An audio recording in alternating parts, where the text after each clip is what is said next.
Welcome to the DevCast, the only show taking you down the rabbit hole of game development. Your guides to the industry are Robin Andrew, Chaz Barker, and Mark Hollier.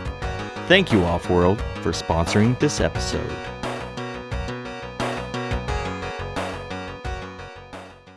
Welcome to another episode of the DevCast podcast. Last episode, we were talking about breaking down problems from a game design purview and stuff like that. So we're going to jump into a topic that has come up recently, the MDA analysis. Say your creative director comes to you one day and says, the leaderboard sucks. It's not fun.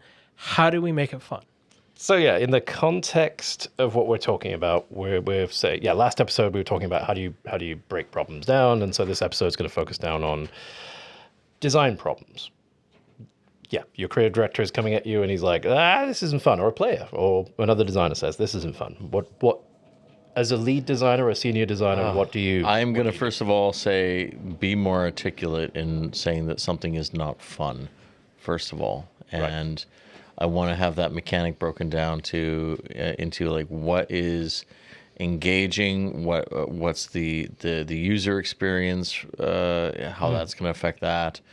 I'm going to look at how is that going to affect like the moment-to-moment gameplay over the length of the course of a session. How all those kind of how those things fit together. Yeah, you start breaking it down. You start. Every designer has their own way of doing this, but generally you need something. You need to start somewhere because they're a creative director, right? We definitely need to start somewhere. What does MDA stand for? Okay, so MDA analysis is it's a paper a guy wrote a while ago. It stands for Mechanics, Dynamics, and Aesthetics. So I always use Mario as a good example of something to describe. So the mechanics of Mario are you can move left and right, you can jump. Mm-hmm.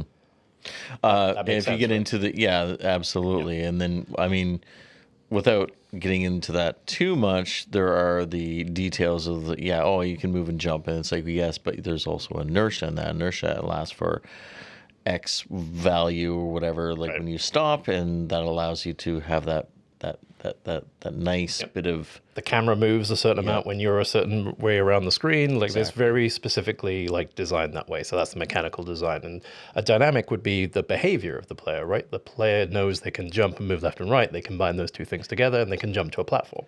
Yeah. I think and just kind of using that example, I think is really... I think it's a very good example because it's such a... not just being a beloved... IP, but the controls are so tight, very tight.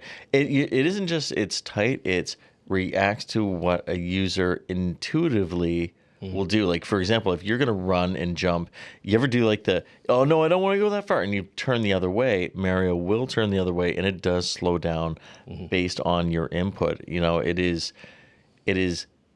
It just reacts based on an input from the player. And I think one of the biggest things when you're looking at any sort of game, if there is an input and I don't have an output of a reaction, I'm going to say that feels broken, that feels clunky.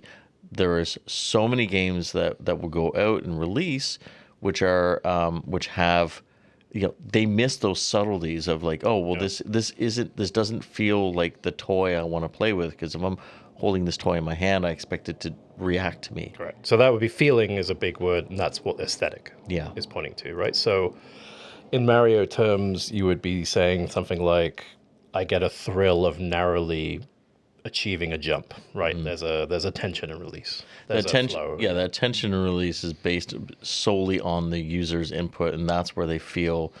That's where you actually come. You end up getting mastery, because anyone can run and jump, but then there's anyone can run and jump and turn around, time, and thread the needle, and it can't feel random.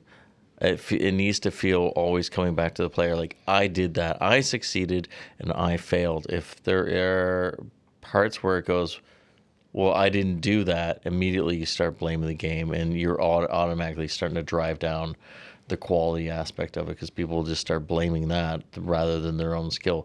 It is actually a bit of a it's such a special thing when people can blame themselves for their own actions. Now, that's a hard thing to get people to do in the real world alone. Is like atone to your actions. But in a game, it's so much more important because it literally just says, it can become a wall of success or failure. Right. So yeah, you're talking about clunkiness, you're talking about good game feel, and we're talking about mechanics, dynamics, aesthetics. So the mechanics usually I think of from a design point of view. Like that's where you interface as a designer, and you that's your perspective on a lot of stuff. That's where you live and breathe every day. The dynamics are kind of the interaction layer, and then the aesthetics are the kind of the player's view, right? So that's the kind of another way to split it up and sort of make those things concrete in your mind. But I will say, like, once you get into enough game design, you start seeing the matrix, so to speak. You very easily get captured by mechanics first design. Yeah. So you stop thinking about the player, and you're just like, oh, I could combine these two things together, and it'll be awesome. And you're like, so that's a very easy cognitive trap to get into, especially if you're a systems designer. It is going to be a cognitive trap in terms of you will start solving things mechanics first. And what that means is by fixing by adding. It's like, oh, this Mario game doesn't feel good. Let's add time rewind. That's actually a good one. But that's, something where you're like, if you're a game designer, you have limited resources, and you need programmers, all this kind of stuff. It's very easy to fall into the trap of like, oh, we need to add more features to the game. I'm like, Mario did fine with just those mechanics, and they very quickly just like changed certain things about the aesthetics in each subsequent iteration of Mario. They would be like, okay, here's some different abilities, which are different mechanics, but they were very, very kind of specific on what that feeling would change to. So it's a kind of key necessary thing. So going back to our example of the leaderboard, a creative director comes to you and he's saying, it's not fun, and the first thing I was going to stress is do not talk about mechanics, dynamics, and aesthetics to your creative director. If he doesn't know it, he's never going to know it, right? Like a lot of creative directors back in my day were ex-producers, ex-artists. Yeah. They weren't game designers. Some of them were programmers, and they didn't go to design school, but they got shit done, and like it or not, they're your boss. So don't fucking teach them anything. Just be like, got it, boss. And then you start thinking about it. You can ask them questions like, I would go with something like, what is it about it that made you not care? Right? Because I sense that's probably the problem with the leaderboard. It's just like, it's not fun. An easy way of shortcutting this is just say like, the player doesn't care for some reason. Yeah. And they'll be able to tell you why they don't care. And it might be something like, as simple as the way we calculate score, the mechanic, is just not tracked well. Or it could be the dynamic of like, they don't notice the score going up enough. I was going to say it's around the presentation of that. Yeah. Or it's the aesthetic of, we need to multiply that score a bit more so that the difference in scores is actually amplified. Right. Yeah. Right. So that's a kind of a good mechanical change that will give a feeling. And then also you could also do an aesthetic or a dynamic where the numbers animate so the player notices. That's what I wanted to get into, the presentation side of that. If you're not, if you're just saying, here's the screen, you're like, okay, and what do all those things mean? Like that's actually something that, when we're looking at Squad to try to, improve or look at a common thing when we look at the results screen is like, well, what do all these buttons or all these icons mean? Like there's nothing to describe them. Oh no, you'll have to roll over them. Yeah. How do I know to do that if I'm just sitting back? It's literally a non-interactive screen, and you're asking for me now to roll over something. You've broken that. You've set it up for an expectation. Look at this. But we won't tell you. But there is a secret way to tell you. I'm going to fix this by adding a tooltip. Don't fix by adding. Right. If you can avoid it. Of course, sometimes you have to. But again, doing more with less is the quality of a good designer.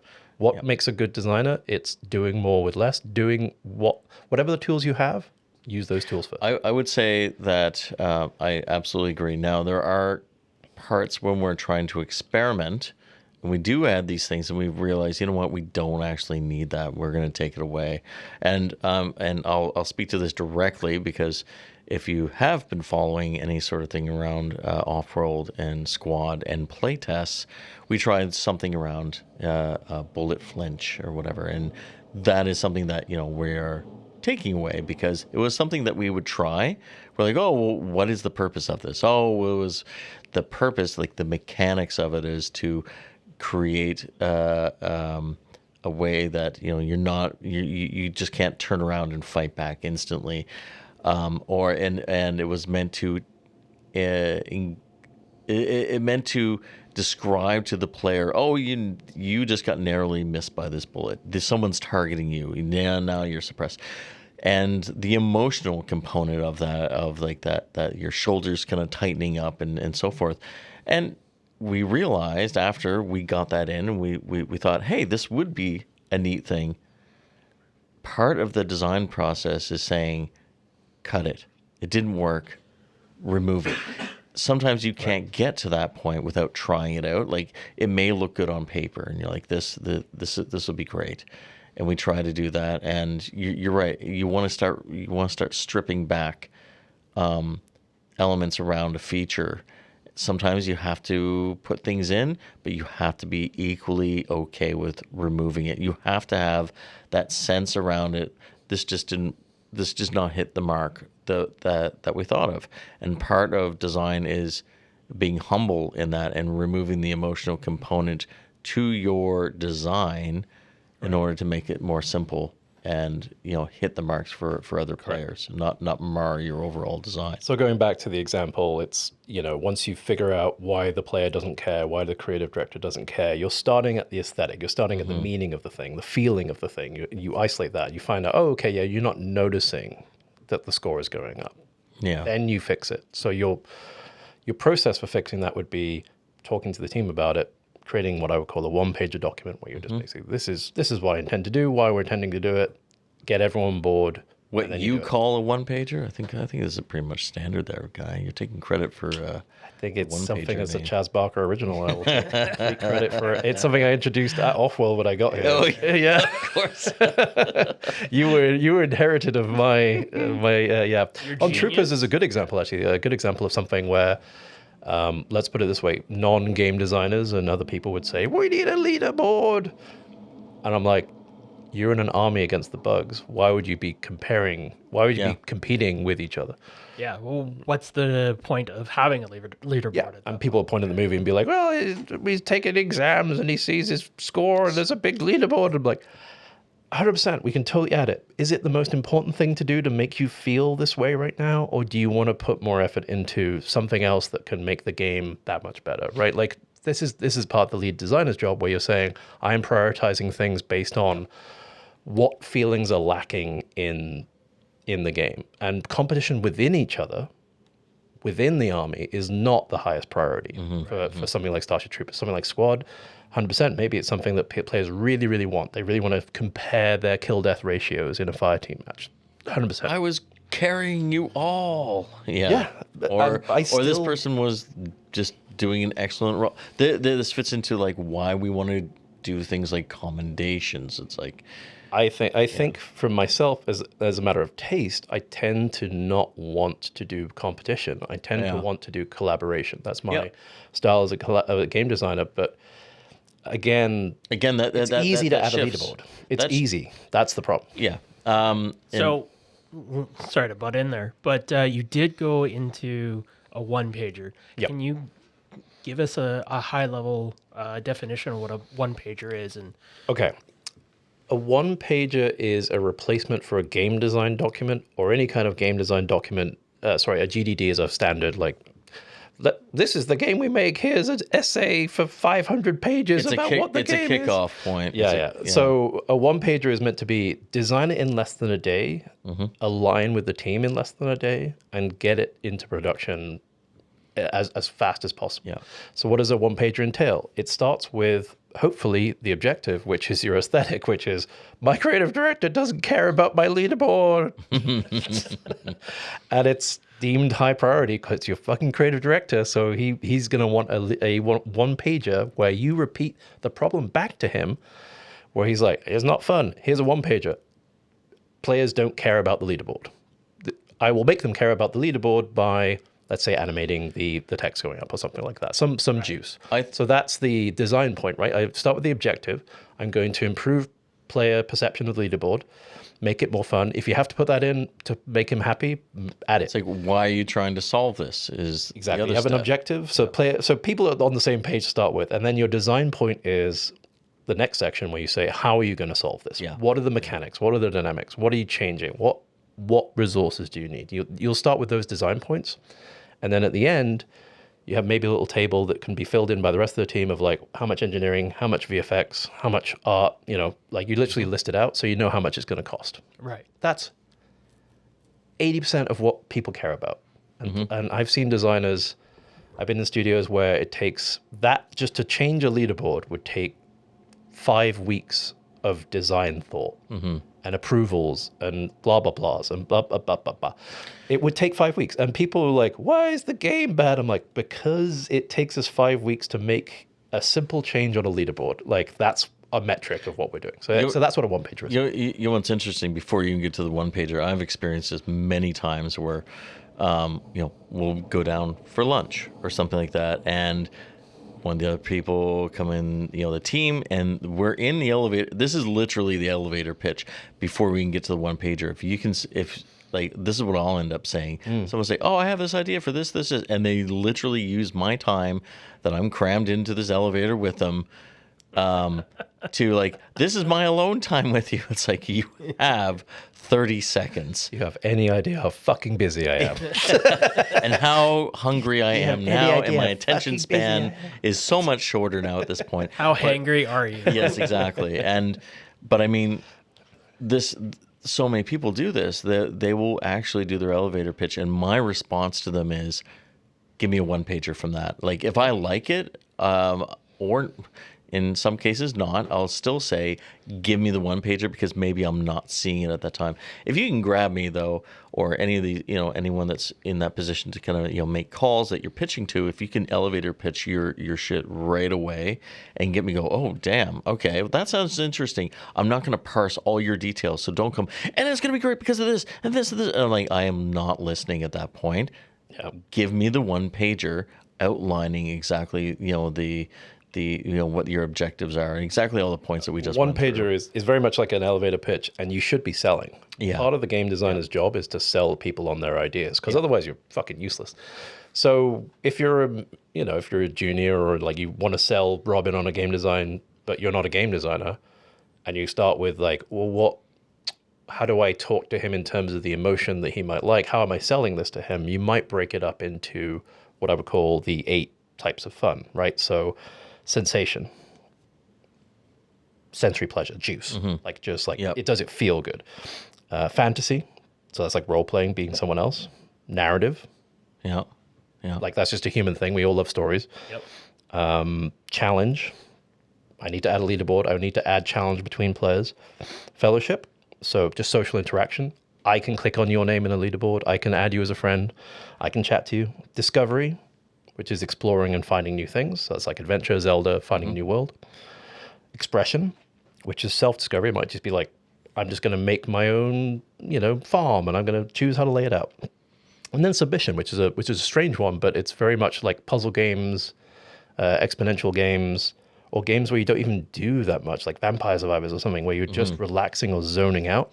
That's submission. So there's around those points there, I'm going to say, if you're first of all going to be elevator pitching, that's a high emotion component. Like, you want me to you're going to catch your attention because you're bored as fuck listening to this asshole in the elevator. Yeah, exactly. Like, catch me on an emotional component, but then follow up with, like, for me, it's the why, and I can be like, oh, okay, that got me really interested.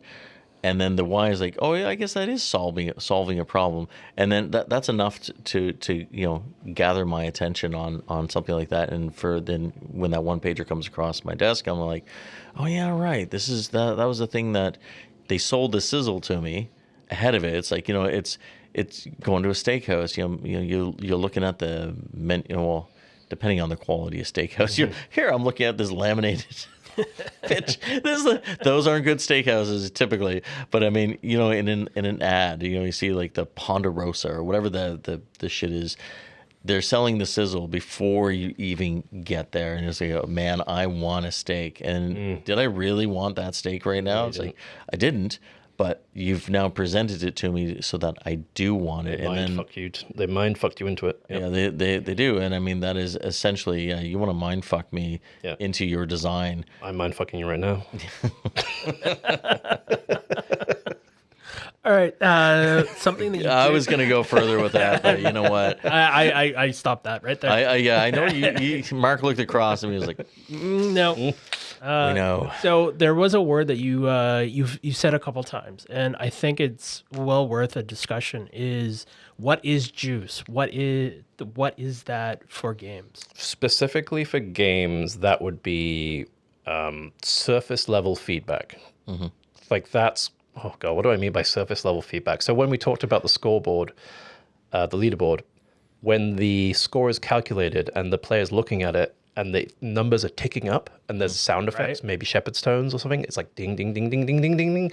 Yeah. That feeling of just it's like... the emotional component. It is the emotional component. That's what the juice is. The juice. And, when you click on something, it reacts immediately. Like when you click on a button and it goes like... boop, and like it just reacts instantaneously. I think it's the expectation and reaction of any features, and it's if I go to click, if you show me something that clicks and it does not click, it does not do anything, I go oh. Just fixing my those expectation things. is do something, but do something that I really like. I think this is apocryphal, but there was some studies, I think maybe IBM in the 70s, that talked about the Doherty threshold, which is like around 50 to 70 milliseconds, where if you don't get a response from a computer within that time, it feels painful in a certain way. I think that's probably debunked by now, but I feel that, right? That is like totally in like if you're on a date with somebody, you have to get through that. Oh yeah, the first 5 minutes. It's like God. Yeah, dragging the conversation. Or is it dragging to make it painful, or is it the social? Is it the silence that makes it painful? Yeah. Sorry, dude, you can be pitching to a publisher or director, whatever, and that uncomfortable silence is definitely it really is. They may be parsing it out differently and they may be running it through their head. That's their style. Some people will just do it just to create that tension to see how you react. Yep. I hate that part, but it's like you get used to those kind of things, and it's relatable to how we're doing this. So that's juice, I would say. Yeah, there's other examples, but that's what I'm taking away from it is the juice is the endorphin rush. You like the juice, huh? Yeah, endorphins are a big part of it. Like the slot machine mechanic. 100%. Yeah. Well, that's where Vampire Survivors just goes, bam! Like you open up those crates, and if you were to say, "Oh yeah, we'll open up a crate," it's going to be so great. I'm like, why? Oh, because it's going to feel like just like when you're winning a jackpot, but of various levels. You go, oh, okay. It goes like da-da-da-da-da, and bam, and hits you, and then goes even bigger when you thought it was done, and it hits you again, and you're like, okay, that's interesting. I can get behind that. Yeah, as long as the rewards. Firing a gun should be the juiciest thing. Oh my God! Right? Yeah. Guns are sexy. Guns are juicy. Firing a gun should feel amazing. I mean, they use all kinds of sound effects in films to emphasize guns. Mm-hmm. Guns don't sound like that in films, right? In real life, they sound like this in films. Squibs or like feedback effects on like blood splatter coming out of people, that's juice. Hit right? effects. Yeah, hit effects. Yeah. It's audio. It's like audio. The like whatever the stuff, like bullets whizzing by your head, or even hearing it pass through one ear and then through the into the other as things pass by, that can be. Now the trouble is, and this is a big one, when people are not enjoying the game and they can't tell you why because they can't point to an aesthetic, that's when you need professionals to be like, well, actually, there's no bullet sound effects whizzing by your head. There's no echo in this cave. There's no bullet squibs. There's no juice on these buttons. There's not enough feedback. There's a million things. you're right. There's the lack of the feedback, the lack of the things that would Even trigger perception. my emotional, or even perceiving what how a mechanic's supposed to work. If you're trying to teach someone a mechanic and you don't have that feedback of you did it correctly, let's take very basic. We're going back to Nintendo here. Yep. Like when you shoot a boss, or let's call it a Metroid or whatever it is, if they don't flash, if they don't do the thing and where you hit them on the weak point, I don't know what the hell's I don't know what's working. And for me, that's when the mechanic starts failing, because I'm like, where's that feedback coming? Where in the game is telling me you're doing a good job, keep doing it? That's what I want to know. And that's exactly what a bullet spray can be off of a player or whatever. And people talk about gore in games, especially in military games. It's like, oh, we don't want to go that far. It's like, yeah, you can go a little bit further, because like take Call of Duty. Remember when you used to go for a headshot and you'd pop off the helmet? Mm-hmm. That Yeah. right there is like, that's a huge thing. That's a huge deal. Did you when ever that go and feedback. see a comedian live? Yes, recently it was awful, And they but it was so good. they're nervous. Oh, Right. Yeah. So there's something about, like, you don't feel safe in their hands when you're watching them. You feel bad for them. You're not in the zone. You're not listening to their jokes. Similar things can happen in games. When you don't get enough good design up front, or you feel like the game is janky, no matter what else the game is doing that's going to be amazing, a lot of people will uninstall or not play, or just feel flat because the game's presentation hasn't captured them. They're thinking about something else. They're not feeling the emotions you want them to feel because they've had to sit through a long ass movie that they didn't want to see, and they're trying to button mash through it, or there's annoying things happening in the background, or there's it could be they're not configured their light levels correctly. That's why most games allow you to do that up front. They try and get it out of the way. They try and get your audio settings. They try and get your light level settings. They try and set up a perfect experience, sound, like all that stuff. It's like up front. Play the newest God of War. That's what they're doing. They're like trying to you're like, I just want to play the game. And they're like, we want to make it so it's perfect, because this has to be a movie. And I'm like, cool. Yeah. Okay. But it's important, right? Yeah. Because once you're in, then you're not thinking about it. No, you're not thinking about, I've got to do the dishes and blah, blah. You're like, I am Kratos, I will destroy. Now, I would say around the pacing is also fits into juice. So, for example, you can have this mechanic, oh yeah, I'm getting great feedback, this boss is being hit. But if it is the same old thing, like it just becomes stale, you need to have these points where, and suddenly this changed, and you're like, whoa, but it's still part of the mechanic. Like being stale and repetitive, I mean, it can prove this is great communication, but you need to change it up, and you need to know when to change up that emotional highs. You can't be just running on high emotion the entire fucking time. So bring it down, this is then important. bring it up.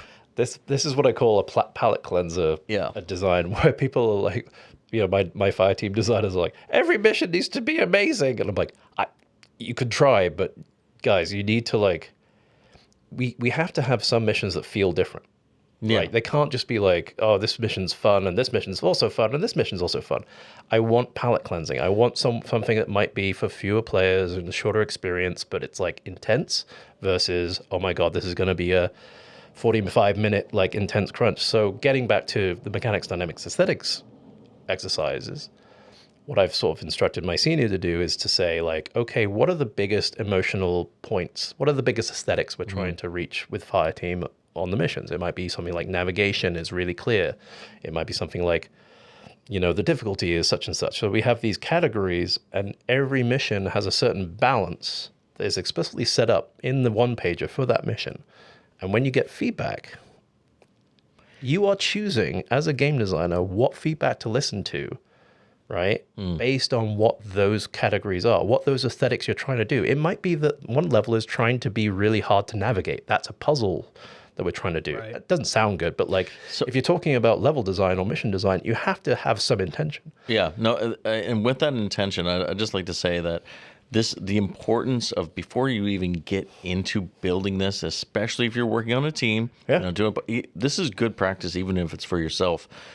Lay out your level. Do paper design for your level and identify what is on a scale of 1 to 5 or 1 to 10. I don't care what your scale is.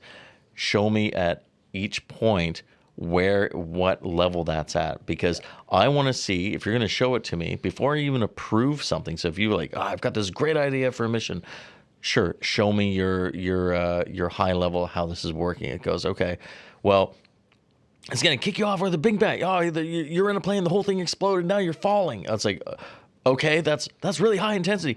Yeah, and it's going to be super. You need to bring me out of that high. You need to clean that palette. I don't care if it's like in terms of it could be, this is what a lot of cutscenes can actually do. But in lieu of that, it goes, show me, take me out of it, make me think about something. Maybe that's part of the fatui, is to kick in at that point and go, this is what's happening. This is what we want you to do. Like, again, if you're planning missions, I think it's a requirement to present it with here's my intent, here's my start from A to B to C for the whole mission, and these are the beats along the way. I can't be sitting at high intensity beats. I can't sit at low intensity beats. You need to give me variety. And when I compare that from one mission to the other, I should be able to even just take your beat chart, overlay them on another one, and say, this one is different because I can see the pacing is different. Right. And that is enough where I would then go, okay, approved. Go for it. Let's see how it goes.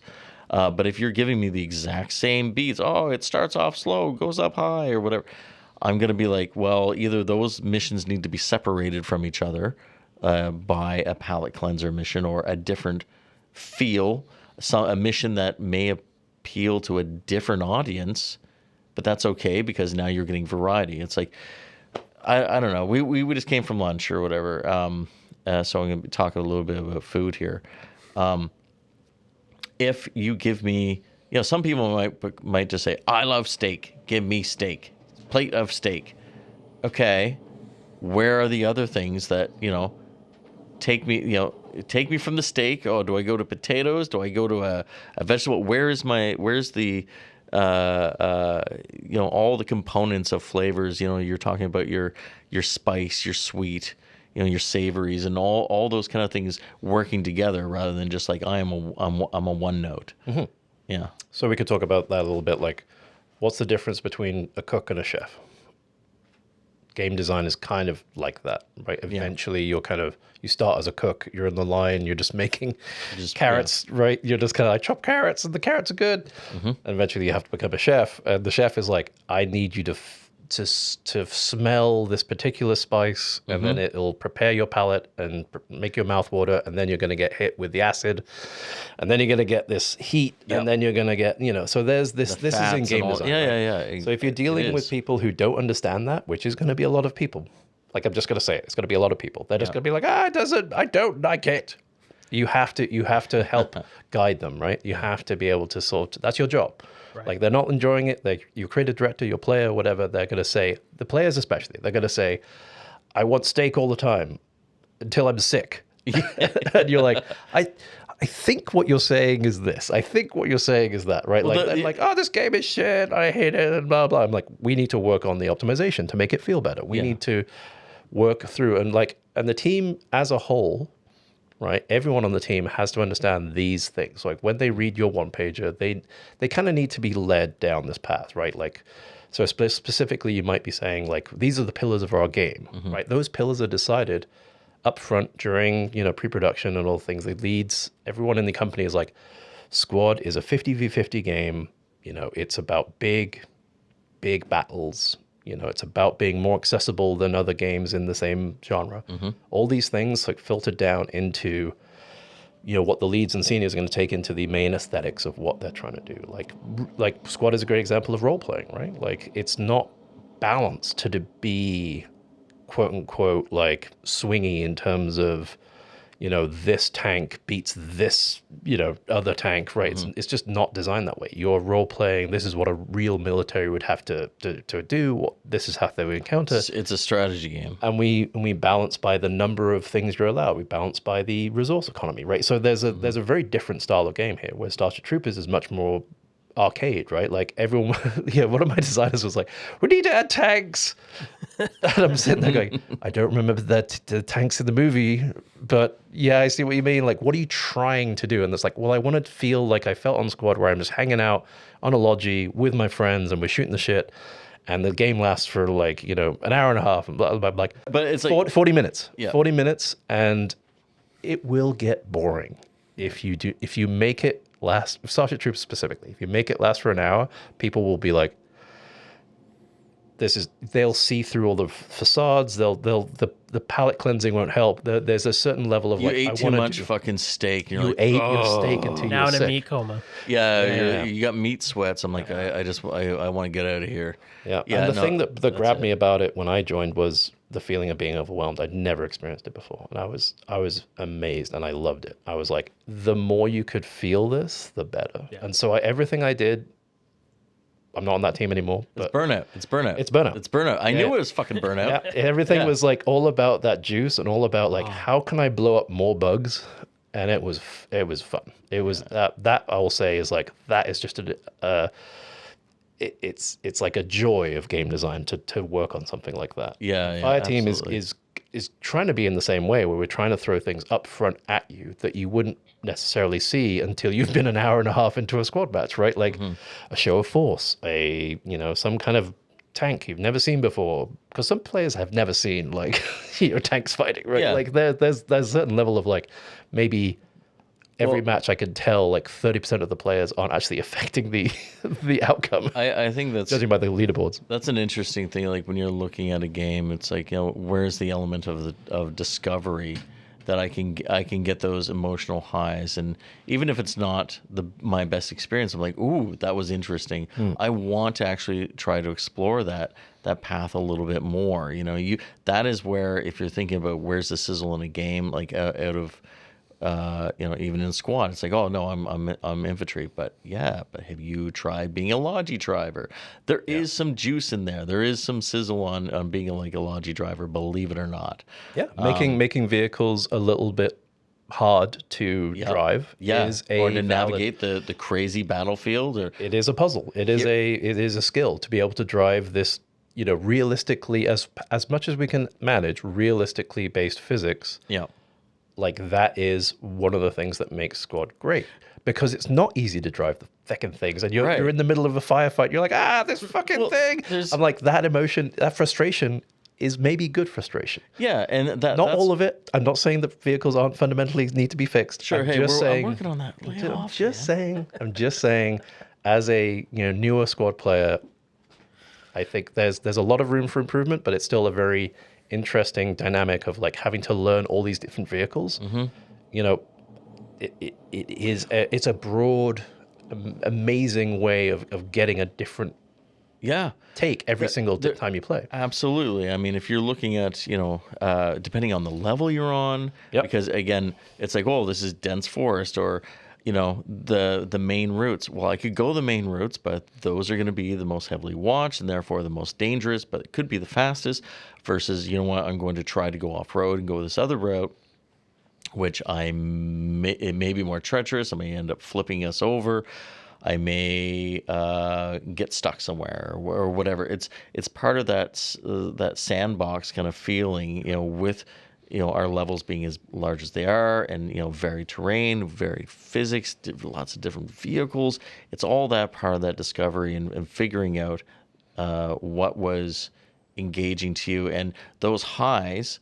Like if you're gonna be Logi driving, you're gonna be like, yep, I'm gonna drive, and this is the time to put it on the radio, and I'm just gonna chill for a bit, and then when the shit hits the fan hard, and you're like, wow, we made it out of there, that was insane, and then it has that lull again. It's not. Can you imagine if you just drove out of the base and it's like, It's Call of Duty. It's Call of Duty. Yeah. We're not exactly. Okay, I'm going to bring it back quickly because we're probably running out of time. We're getting close, but we still have time. Yeah. Okay. So one of the things that cemented MDA analysis in my brain when I was a little wee game designer was when I went to GDC and someone explained it in a way that made me kind of crazy. He talked about a game where you arranged blocks on a 2D grid, and when you arranged them in such a way as they formed a line, they disappeared. Oh, shut up. Tetris. Yeah. Right? Yeah. And he's talking about, well, the mechanic is moving the blocks down, and then, the dynamic is you're trying desperately to fight against time to do the thing, and the aesthetic is like, oh, the line disappeared. Release, right? Because you're like, it doesn't happen anywhere in nature, right? Like, why are the endorphins happening? Right. What's going on? And there are theories about like, oh, it's about cleaning up. Like we're meant to be cleaning up our areas so that we know that there's no detritus on the floor so that snakes and spiders can't live there. We're always trying to remove stress. We're trying to remove stress, right? And so we choose to enter into this little puzzle game. It gives us stress, and then we relieve that stress. That's a mechanical diagnosis. Yeah. Now, imagine the same exact thing, but the blocks are bodies. And you're arranging bodies so that they fit into a grave. Is that the same game? Carnage. No, sorry. Jesus. It was put in terms of like you're a Nazi like organizing. Oh, that. Oh, sorry. No, I was thinking about a mechanic. So that's a good analysis of like how the aesthetics of a game can change the interpretation of everything. It just makes the mechanics horrible.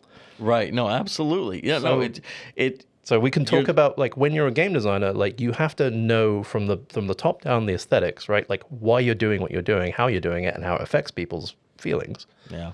Yeah. But also, if you change one mechanic, the amount of fucking gravity there is in the game, you've changed every single dynamic and aesthetic forever. So when people are like, I've changed the visibility of bots seeing through smoke, I'm like, you've ruined all the missions. We have to go back and So, redo all the.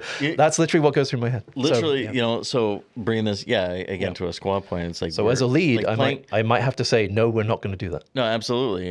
And there are, if you're going to be changing things, if there's fundamental problems, finding a root cause can be like a really deep, like, I mean, if we look at things like stamina, stamina in our game is connected to just about everything, from gunplay to locomotion.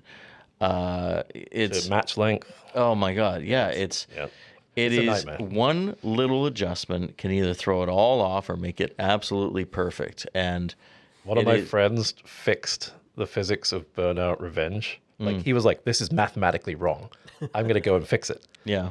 And then like within like I think half an hour of a playtest, the entire team was like, "To the back, to the back." Yeah. You've ruined crash mode. You've ruined like. But it's the real. feeling- It's you the know, physics. It's like, no, sometimes we don't want the reality of it. His argument was like, it's taking us so much time because these hacks that we put in to make the physics feel this way are just they're constantly breaking, and like I can't do my job, and we're all just like, hey, put it back, put it The back. chaos, the brokenness. Your and job is to everything sit there and perfect. fix bugs Yes. forever. And he's like, no. It was my friend that he would not stop bitching about it at the pub. He was just like, it's fine. I can fix it. I can fix it. Yeah, what's crazy is like people will get into that sense, and it's like doesn't matter for like everyone's like it's perfect the way it is. They're like, yeah, but you are wrong. I must do this. It's like step away, learn. It's not about you. It's not about you. It's about me. Yeah. I am I'm the so- yeah. mastermind. I am the. So a lot of it, some people are. What is it? Some people are like fighting through the jungle, right? Like they're chopping down with a Yeah. machete. They're fighting through the trees. You're behind them, above them, looking up and just being like, "Yep, go to the left, a bit more to the right." That's what being a lead is. And they're like, "I need a better machete. This machete's terrible." I'm like, "Machete's fine. Keep going. don't stop cutting the fucking." Anyway, so yeah, that's getting back to like if you look at Zelda, the which Zelda. oh God, I will take my. I didn't know we were getting back to it, but okay. I mean, if we're we can get back to that. Link to the Past. So cutting grass. Do you need?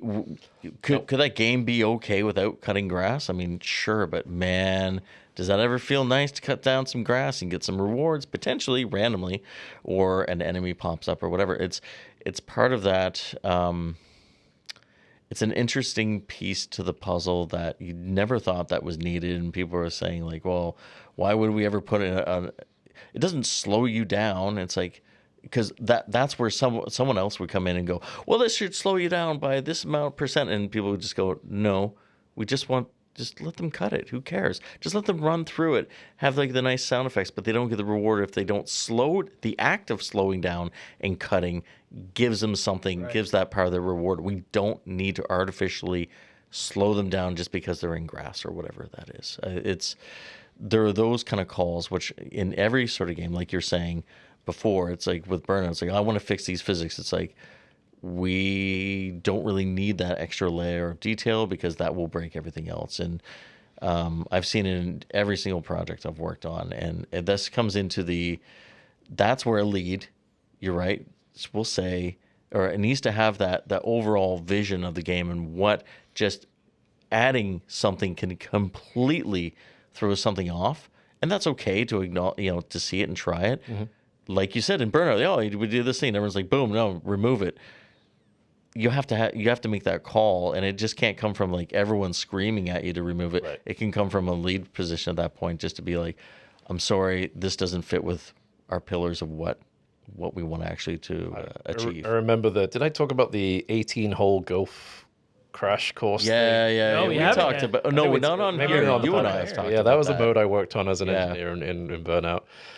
Oh my God. Like playing crash mode over and again for like 18 holes was not a good idea. Yeah. And the design, I mean, I'll say I love the designer, but like he didn't know what the aesthetics he was trying for. He was going for like, it's going to be 18 holes of a golf course. That's the feeling I'm going for. And then you think about it, 18 holes is a fucking long time. It's a long time. This is why you play either the front half or the back half or whatever. Yeah. You don't have to do the full thing. So how much money did we spend on myself as an engineer, his designer, like all the UI, all the different physics, all these things? How much money did we spend in that development cycle working on a feature that didn't work out because someone didn't have the vision to say, 18 sounds like a lot, guys. And that team was all about, like, again, trying, like, throwing stuff, like back in the day, it was all about improvising, just throwing things in, trying it out, like making full features, like at full production value, and then throwing them away and doing them again. And that's how you got to greatness, but it also, like, could have been prevented. Right. It could have been streamlined. We could have, so that's what a lot of leads, and getting to this level of, like, how you're going to be a chef, like, part of it is, as you were saying before, removing things is also a way of making things, right? One of the artist's tools is an eraser, right? So removing features or removing ways of doing things, like a leaderboard. Removing a leaderboard might be the way to go. Yeah. To basically stop players from measuring themselves. Right. Yeah. Redirecting their attention to what you want their attention to be, what they bought the game for, which was, maybe it's Barbie Horse Adventures. Maybe they should be caring about their horse, right? And they're not meant to be comparing, how many styles they jumped over and all this kind of stuff, because that's not what little girls want to experience for the most part. Like, maybe they do, maybe they don't. But for the most part, you're designing a game like that, you want them to be customizing a horse, being in the role-playing sense. Like, these decisions have to be made. You don't just keep adding features to everything until it's a game because it needs a leaderboard or something else, right? Yeah, those decisions, I mean, we talked about this on Burnout before. It's like, if it didn't fit the pillar, it didn't go in. And you can't just be like, well, I just want to add this. It's like, well, where does it fit on these pillars? And it has to hit the pillars hard. Like, if it doesn't, then just you're moving away from your game. You're literally at that point is like, you could say, well, I wanted to do all these things that didn't fit with the pillar. Well, that's not the same game anymore. Does playing a round of golf fit the creative X of rip up the road? Right. It does not. We did it anyway. Yeah.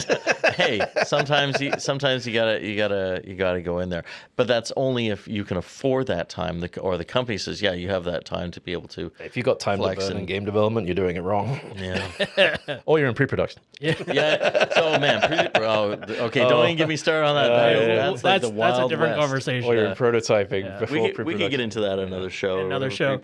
But something that did pop in my brain. When you're saying throwing things away. Something that we'll probably talk on another episode is back in the day making demos for E3. And oh my God. That itself, man, I got some stories on that one. I don't want to talk about it. The late nights, the stress. The crunch before the crunch. And then it just all goes away. But yeah. I mean, again, we can talk about. We're going to talk about it in another episode. I'll save it for that. You'll have to catch us on that one. Yeah. Man, I got some doozies on that. I know Chaz does, and Mark, you do as well. Oh yeah. We're kind of wrapping up into the end of the episode. We haven't chatted about it recently, but what games are you playing right now? Are you still on Arc Raiders? You know what? Right now, like I flip flop between a couple different things. More recently, like I was getting into mainly because I was celebrating a birthday, so we had people around for Jackbox, and those kind of games. But those games, oh my god, they're gold. They Absolute are some of gold. the best experiences I've ever had in gaming. And but I mean, so yeah, Jackbox is there in the sense that it is a collaborative. Like, okay, to make a Jackbox game, their pillars are absolutely it has to be collaborative. It has to be engaging in the sense or ease of use. Everyone can play. Do you need a controller? No. Everyone's got a freaking phone. Everyone goes, okay, we can easily hop onto this thing. It doesn't even matter if I'm in part of making that easy. It's just here it is, the code. It isn't like, oh, I have to download this app or anything. It's like, no, just go to the site. And you know what? You could have another person on the other side of the planet, like, my brothers. One was in Japan, and yeah, we can still play. Yeah. Yeah, and it was great. So I mean, I'm playing Jackbox and recently, and I still go back to work on the basing Grounded with my daughter. That again, another cooperative game. It can be played solo. You can bring people in to enjoy, to craft and get supplies and be terrified by things when you're that small. Yeah, it's a great game. I really do like the pull of you can't access this area until you find these other supplies and take a risk to get this stuff. Then you can actually make the tool to break this specific rock to then use those supplies to build something else or better armor or weapons later on. It's really really well done with a great exploration that basically is open right at the very start, and you can get around some of their